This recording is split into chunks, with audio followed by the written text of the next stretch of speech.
किस श्राप के कारण कलयुग की स्त्री या प्रेम नहीं करती है? बूढ़े उल्लू ने सुनाई कहानी। नमस्कार प्रिय दर्शकों, जय श्री राम। आप सभी का हमारे चैनल विद्या ज्ञान सागर में हार्दिक स्वागत है।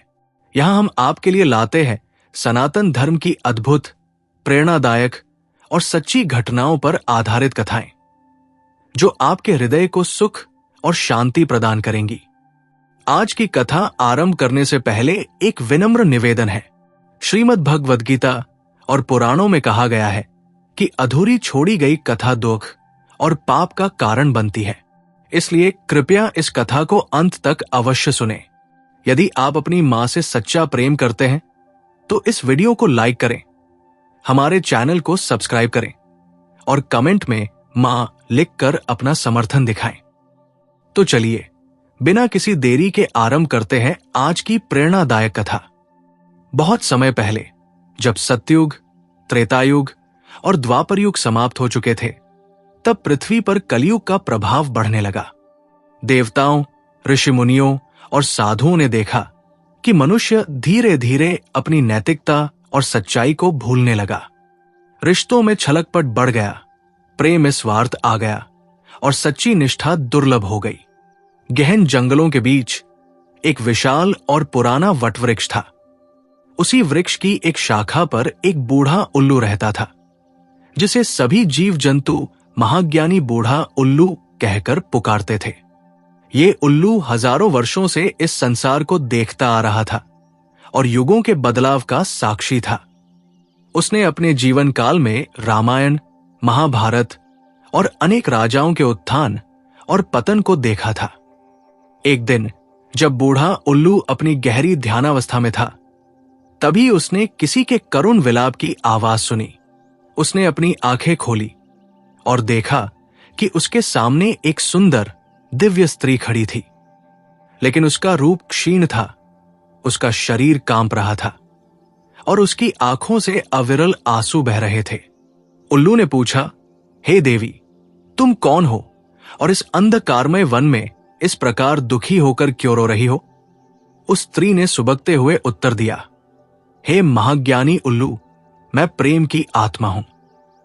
मैं चारों युगों में प्रेम का संचार करती आई हूं, लेकिन अब मुझे एक श्राप मिला है, जिसके कारण मैं धीरे धीरे समाप्त हो रही हूं। कलयुग में स्त्रियों के हृदय से प्रेम का भाव लुप्त होता जा रहा है। वे अब सच्चे प्रेम में पूर्ण समर्पण नहीं कर पाएंगी। बूढ़ा उल्लू विस्मित हुआ और बोला, हे प्रेम की देवी, ये श्राप तुम्हें किसने और क्यों दिया? प्रेम की आत्मा ने गहरी सांस ली और कहा, द्वापर युग के अंतिम दिनों की बात है। एक महान ऋषि की पुत्री थी, जिसका नाम सुवर्णा था। वो असीम प्रेम और निष्ठा से परिपूर्ण थी। उसने अपने पति को अपना भगवान मानकर उसकी सेवा में जीवन समर्पित कर दिया। वो उसके लिए व्रत रखती, कठिन तपस्या करती और उसे प्रसन्न करने के लिए अपने सुखों का त्याग कर देती। लेकिन दुर्भाग्यवश उसका पति लोभी, स्वार्थी और कपटी था। एक दिन वो किसी और स्त्री के मोह में पड़ गया और सुवर्णा को छोड़कर चला गया।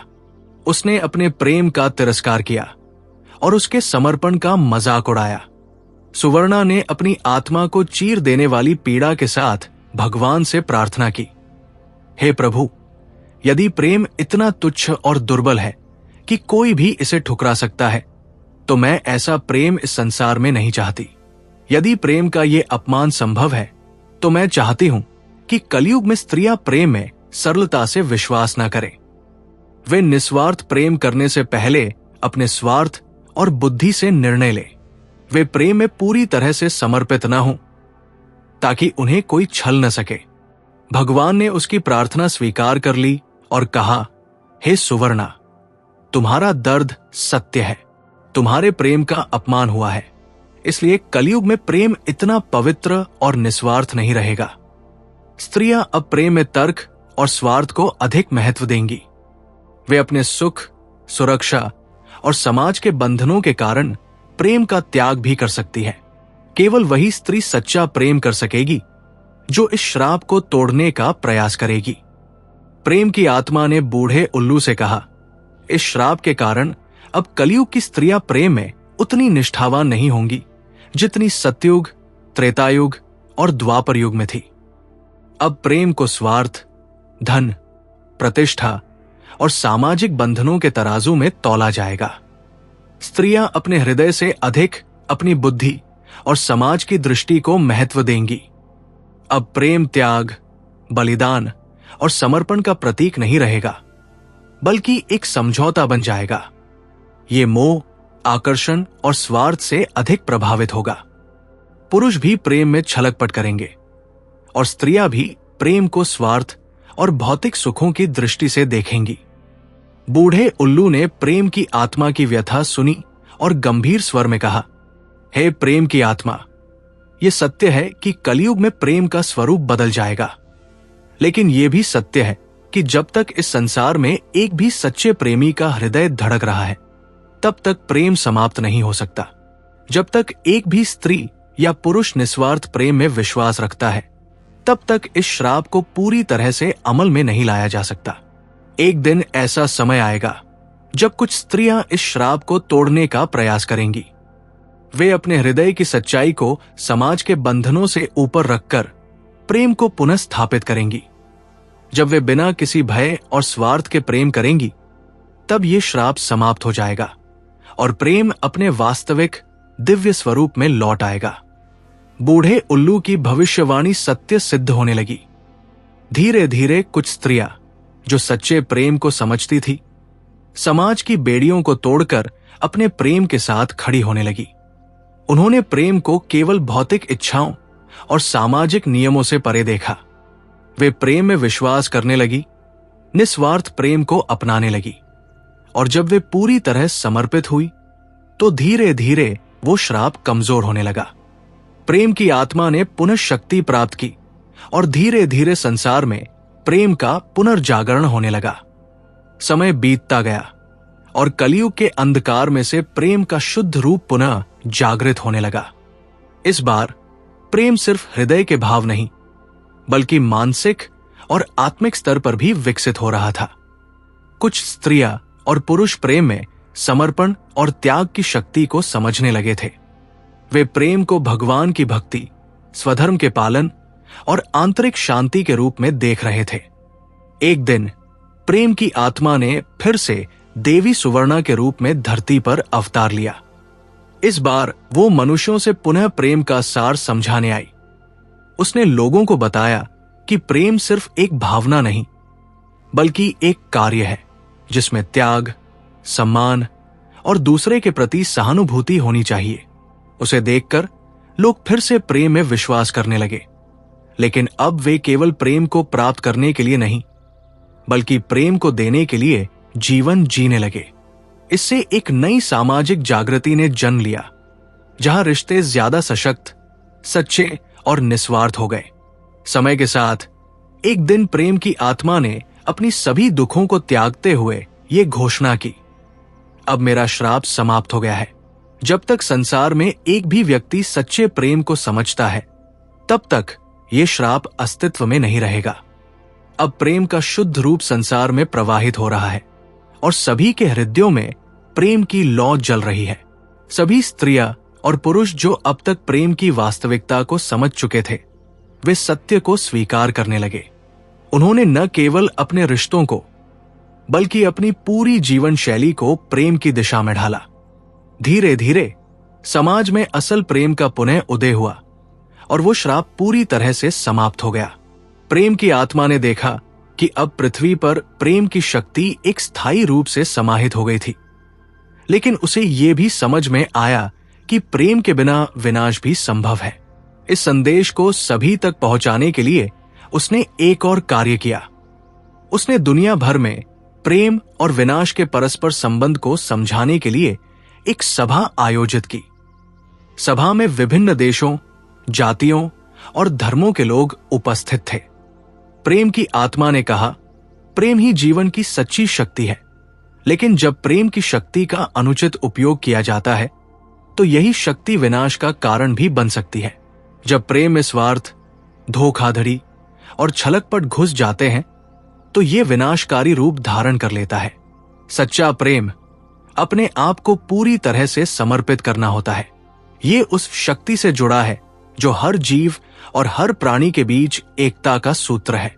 अगर हम प्रेम को नकारते हैं तो हम विनाश की ओर बढ़ते हैं। इस ज्ञान से सभी लोगों के मन में यह विचार जागृत हुआ कि प्रेम की शक्ति को समझकर ही जीवन में संतुलन, शांति और समृद्धि लाई जा सकती है। हालांकि प्रेम की शक्ति और उसकी शिक्षा लोगों के जीवन का हिस्सा बन चुकी थी, फिर भी कुछ ऐसे थे जो अपने स्वार्थ को प्रेम से अधिक महत्व देते थे।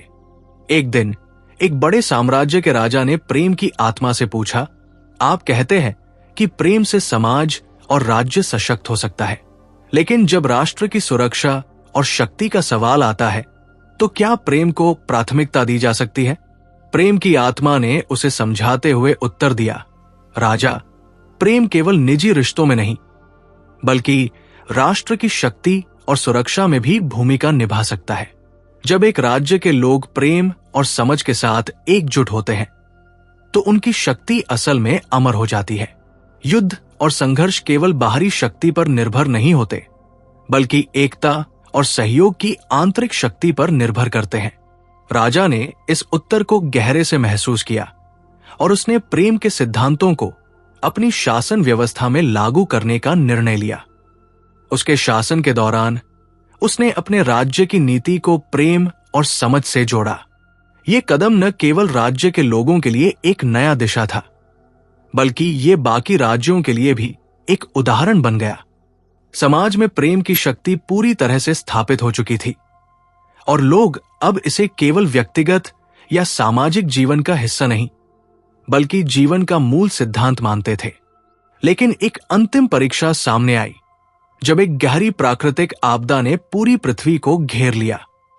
भयंकर तूफान, भूकंप और बाढ़ ने समूची दुनिया में तबाही मचा दी। इस स्थिति में लोग इस संकट से उबरने के लिए अपनी शक्ति और प्रेम का एक साथ इस्तेमाल करने लगे। प्रेम की आत्मा ने देखा कि यह प्रकृति का प्रतिकूल संकेत था और उसने मानवता को एक और शिक्षा दी। यह परीक्षा केवल प्रकृति से नहीं बल्कि तुम्हारी आत्मिक शक्ति से है। जब तुम प्रेम में एकजुट होते हो तो तुम हर संकट का सामना कर सकते हो। प्रेम तुम्हारी अंदर की ताकत है जो किसी भी भयंकर तूफान, आपदा या संकट से ज्यादा मजबूत है। मानवता ने इस चुनौती को प्रेम और सहयोग से पार किया। उन्होंने एक दूसरे की मदद की, प्रेम और सहायता का हाथ बढ़ाया और इस कठिन समय में एकजुट हो गए। यह प्रेम की महानता का सबसे बड़ा उदाहरण था क्योंकि इसने लोगों को सिखाया कि कोई भी बाहरी आपदा या संकट तब तक विजयी नहीं हो सकता जब तक अंदर की प्रेम की शक्ति जीवित है। समय बीतते बीतते प्रेम की आत्मा ने एक अंतिम समर्पण किया। उसने अपने दिव्य रूप को समर्पित कर दिया और उसे समग्र ब्रह्मांड में फैला दिया। अब प्रेम केवल पृथ्वी पर ही नहीं बल्कि हर एक ग्रह, सितारे और आकाश गंगा में व्याप्त हो गया। यह शाश्वत प्रेम का रूप था जो समय और स्थान की सीमाओं से परे था। प्रेम की आत्मा ने यह घोषणा की, अब मैं केवल इस पृथ्वी पर नहीं हूं बल्कि समग्र ब्रह्मांड में समाहित हो चुका हूं। जब तक कोई जीव या प्राणी इस ब्रह्मांड में अस्तित्व रखेगा तब तक प्रेम की शक्ति भी अस्तित्व में रहेगी। प्रेम शाश्वत है और यही जीवन का सबसे बड़ा सत्य है।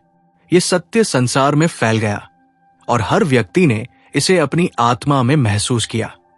अब प्रेम एक ऐसी शक्ति बन गई थी जो न केवल पृथ्वी को बल्कि संपूर्ण ब्रह्मांड को एकजुट और शांति की ओर ले जाती थी। यह कहानी हमें यह सिखाती है कि प्रेम का वास्तविक रूप समय, स्थान और परिस्थितियों से परे है।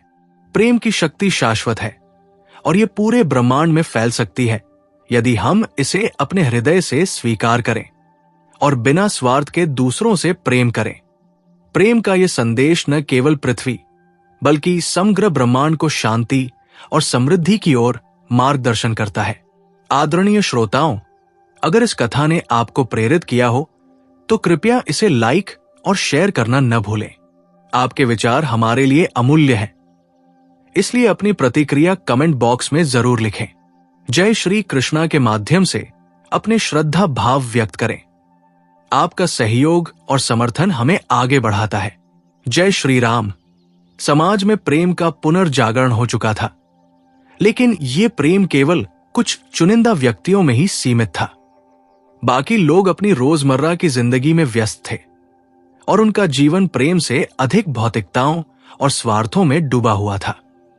यह स्थिति देखकर प्रेम की आत्मा ने यह महसूस किया कि यह प्रेम का पुनर्जागरण केवल एक शुरुआत थी, लेकिन अगर इसे सच्चे अर्थों में फैलाना है तो इसे और गहरा और स्थायी बनाना होगा। इसलिए प्रेम की आत्मा ने पुनः धरती पर अवतार लिया। इस बार वो एक साध्वी के रूप में आई। उसकी आंखों में एक शांति और गहरी समझ थी और उसकी उपस्थिति में एक अनोखी ताकत थी।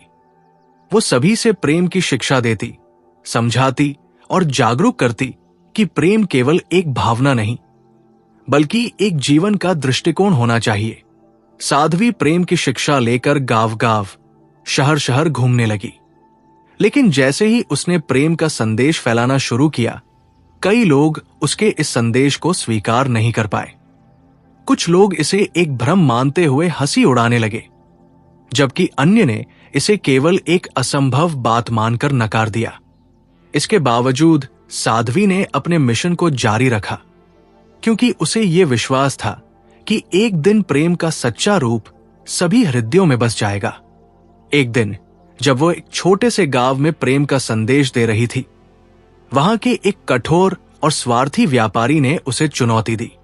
उसने कहा, तुम कहती हो कि प्रेम शुद्ध और निस्वार्थ होता है, लेकिन इस संसार में कौन ऐसा है जो बिना स्वार्थ के किसी से प्रेम करे?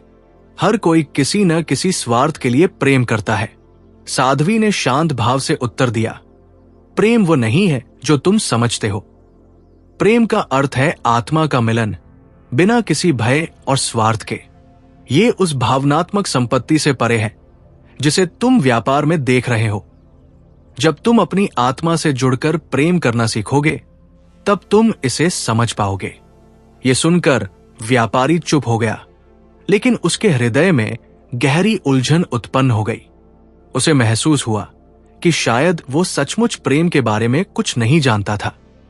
साध्वी के संदेश के बाद धीरे धीरे लोगों के मन में प्रेम की सच्चाई और ताकत की एक नई समझ उत्पन्न होने लगी। वे अपनी जीवन शैली में बदलाव करने लगे। लोग पहले से ज्यादा एक दूसरे की मदद करने लगे। रिश्तों में समझ और सम्मान बढ़ने लगा और उन रिश्तों में निस्वार्थ भावनाएं ज्यादा परिलक्षित होने लगी। एक गांव में एक किसान था जो सच्चे प्रेम को समझने के बाद अपनी जिंदगी को पूरी तरह से बदल दिया। उसने अपनी मेहनत की कमाई को केवल अपने परिवार तक सीमित नहीं रखा, बल्कि आसपास के गरीब और जरूरतमंद लोगों के साथ भी साझा किया। वो हमेशा प्रेम और सहयोग की बातें करता और दूसरों को यह समझाता कि जो सच्चा प्रेम है वो समाज को मजबूत और एकजुट कर सकता है। प्रेम का यह नया स्वरूप समाज में गहरी जड़ें पकड़ने लगा और लोग इसे केवल व्यक्तिगत लाभ की दृष्टि से नहीं, बल्कि मानवता के एकजुट होने और समाज की सेवा के रूप में देखने लगे। समाज में प्रेम की शक्ति का उदय हुआ, लेकिन अब प्रेम केवल एक व्यक्तिगत स्तर तक सीमित नहीं था। प्रेम को एक वैश्विक दृष्टिकोण से भी देखा जाने लगा। लोग अब एक दूसरे से सिर्फ रिश्तों में नहीं, बल्कि पूरी मानवता के दृष्टिकोण से प्रेम करने लगे। प्रेम की आत्मा, जो अब तक साध्वी के रूप में पृथ्वी पर थी, एक दिन एक महान सभा में लोगों के बीच आई और उन्होंने प्रेम के वैश्विक दृष्टिकोण को स्पष्ट किया। प्रेम केवल परिवार, मित्रों या साथी के साथ नहीं, बल्कि हर उस जीव, हर उस प्राणी और हर उस राष्ट्र से होना चाहिए जो इस पृथ्वी पर है। जब तुम किसी के साथ प्रेम करते हो तो तुम केवल व्यक्ति को नहीं, बल्कि पूरी मानवता और पृथ्वी को एकजुट करते हो। प्रेम का अर्थ केवल एक दूसरे से नहीं, बल्कि प्रकृति से भी जुड़ना है। ये शब्द लोगों के हृदय में गहरे उतरे। अब प्रेम केवल संबंधों की एक भावना नहीं रह गया, बल्कि एक वैश्विक दृष्टिकोण बन गया। लोग पृथ्वी, पर्यावरण और समाज के प्रति अपनी जिम्मेदारियों को समझने लगे। समय के साथ प्रेम की शक्ति को चुनौती देने के लिए एक और बड़ा संकट आया। एक बड़ा युद्ध शुरू होने वाला था। और दोनों पक्ष एक दूसरे को नष्ट करने के लिए तैयार थे। ये युद्ध केवल सत्ता के लिए नहीं था, बल्कि ये मानवता के अस्तित्व के लिए एक अंतिम परीक्षा बन गई थी। जब दोनों पक्षों की सेनाएं एक दूसरे के सामने खड़ी हुई, तो अचानक साध्वी प्रेम की आत्मा सामने आई। उसने दोनों पक्षों से कहा, क्या तुम लोग एक दूसरे के साथ प्रेम नहीं कर सकते? क्या तुम अपनी शक्ति को नष्ट करने के बजाय इसे समाज और पृथ्वी के भले के लिए नहीं लगा सकते? ये वाक्य दोनों पक्षों के सेनापतियों के लिए एक बड़ा प्रश्न बन गया। दोनों सेनापतियों ने प्रेम की आत्मा से पूछा, क्या यह संभव है कि हम एक दूसरे से प्रेम करें और युद्ध को रोकें? प्रेम की आत्मा ने उत्तर दिया, यह संभव है। अगर तुम अपने हृदय में वास्तविक प्रेम लाओ, तो तुम अपने शत्रु को भी मित्र बना सकते हो। प्रेम में वो शक्ति है जो युद्ध और विनाश को समाप्त कर सकती है। दोनों सेनापतियों ने अपने हृदय की गहराइयों से इस सत्य को महसूस किया और युद्ध रोक दिया। उन्होंने अपने सैनिकों से प्रेम की शिक्षा दी और पूरे राष्ट्र को शांति की दिशा में मार्गदर्शन किया। समाज में प्रेम का प्रसार हो चुका था, लेकिन फिर भी कुछ अंधेरे कोने थे जहां लोग स्वार्थ और छल के बिना सच्चा प्रेम नहीं समझ पा रहे थे। हालांकि प्रेम की शक्ति धीरे धीरे लोगों के हृदय में अपनी जगह बना रही थी, लेकिन उसे पूरी तरह से आत्मसात करना अभी बाकी था। इसी दौरान प्रेम की आत्मा ने यह निर्णय लिया कि अब वो पृथ्वी से विदा लेगी, क्योंकि उसने देखा कि हर जगह प्रेम का प्रकाश फैलने लगा था। लेकिन उसने एक अंतिम कार्य किया। उसने प्रेम का दिव्य रूप मनुष्यों के बीच प्रकट किया। यह दिव्य रूप केवल शुद्ध और निस्वार्थ प्रेम का परम उदाहरण था। प्रेम की आत्मा ने अपने सभी रूपों को एकाकार कर लिया और एक दिव्य प्रेमी प्रेमिका के रूप में पृथ्वी पर प्रकट हुई। वो प्रेम का आदर्श और सजीव रूप थी, जिससे हर व्यक्ति को यह महसूस हुआ कि प्रेम केवल भावना नहीं, बल्कि एक दिव्य अनुभव है। प्रेम की दिव्य रूप के दर्शन से हर व्यक्ति के भीतर प्रेम का शुद्ध रूप जागृत हो गया। अब हर व्यक्ति में प्रेम के प्रति विश्वास और समर्पण था, जो न केवल व्यक्तिगत बल्कि वैश्विक और ब्रह्मांडीय स्तर पर था। प्रेम के इस दिव्य रूप का दर्शन पूरी दुनिया में हुआ। न केवल व्यक्तिगत संबंधों में, बल्कि समाज के समग्र स्वास्थ्य में भी एक अद्भुत परिवर्तन आया। लोग एक दूसरे के प्रति अधिक सहानुभूति रखने लगे। दुख और तनाव को कम करने के लिए प्रेम की शक्ति का उपयोग करने लगे। चिकित्सकों और मानसिक स्वास्थ्य विशेषज्ञों ने पाया कि प्रेम और सहानुभूति का अभ्यास करने से शारीरिक और मानसिक स्वास्थ्य में सुधार हुआ। जब लोग एक दूसरे के लिए अपने दिल खोलकर प्रेम और सम्मान दिखाने लगे, तो न केवल उनके संबंध मजबूत हुए, बल्कि उनका शरीर और मस्तिष्क भी स्वस्थ रहने लगे। यह समय था जब प्रेम ने न केवल रिश्तों को, बल्कि मानवता के पूरे ढांचे को सशक्त और समृद्ध बना दिया।